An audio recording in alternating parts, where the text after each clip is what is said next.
Je lance un appel comme ça. Le géant est là, il y a des rats qui ont élu domicile dans le géant, une surface de je ne sais pas combien de mètres carrés qui ne sert à rien. Il faut consommer local. On va mettre la pression sur les agriculteurs, on va leur dire qu'il faut produire plus. Mais il y a déjà une production. Faut pas non plus penser qu'il y a une production. Mais le problème, c'est comment on commercialise la production actuellement. Parce que c'est bien beau de vouloir en produire plus, donc ils vont aller produire 4 fois plus d'aubergines, 5 fois plus de tomates. Ils les coulent comment? En qui? Vers qui ça va? Ça va où? Où est-ce qu'on va faire les courses? À quel prix? Donc on retourne. C'est le serpent qui se mord la queue. Moi, ce que j'aimerais, c'est qu'on se pose 2 minutes et puis qu'on se dise, bon, alors comment on va faire pour commercialiser ça? Quelles sont les techniques de commercialisation qu'on a en face de nous? Et ça, j'ai pas l'impression qu'il y a une réflexion. La première réflexion, c'est le marché. La deuxième réflexion, c'est je vends au Voldemort. Et la troisième réflexion, c'est je fais de l'exportation.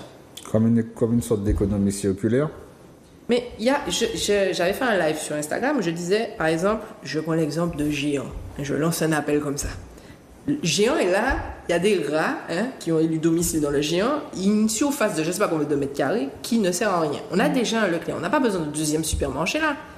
Pourquoi il n'y a pas quelqu'un qui se dit, monsieur pas en fait à 1 million, c'est ce qu'il a dit, moi je prends les 1 million.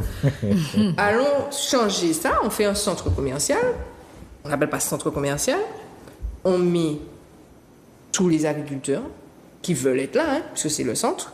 Tu fais des trucs propres où ils ont leur espace pour mettre leurs produits. Il y a de l'électricité, il y a des toilettes, c'est déjà tout là. À côté, tu mets le poisson, à côté, tu mets le boucher. Puisque la problématique, c'est le nerf de la guerre, c'est que les gens n'ont pas le temps d'aller au marché. Exactement. Mais je les comprends.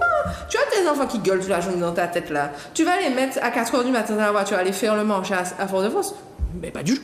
Je vais les mettre dans le caddie, je leur donne mon téléphone, et puis je vais pousser mon caddie, je vais mettre mes fouilles de Leclerc, je vais machin, et puis j'ai fini avec ça. J'ai ma viande, j'ai mon poisson, j'ai mon fromage. Moi, qui vais aller, mais non. Je vais rentrer chez moi, je vais faire mes affaires, je suis déjà stressée de la semaine, non. Donc là, si on a une alternative, et c'est ça qui manque, une alternative, c'est pas dire aux gens, il faut consommer d'une autre façon, on est déjà dedans. On va pas retourner en arrière à l'an 60 avec les ânes, c'est pas ça. Il faut trouver des alternatives avec ce qu'on a.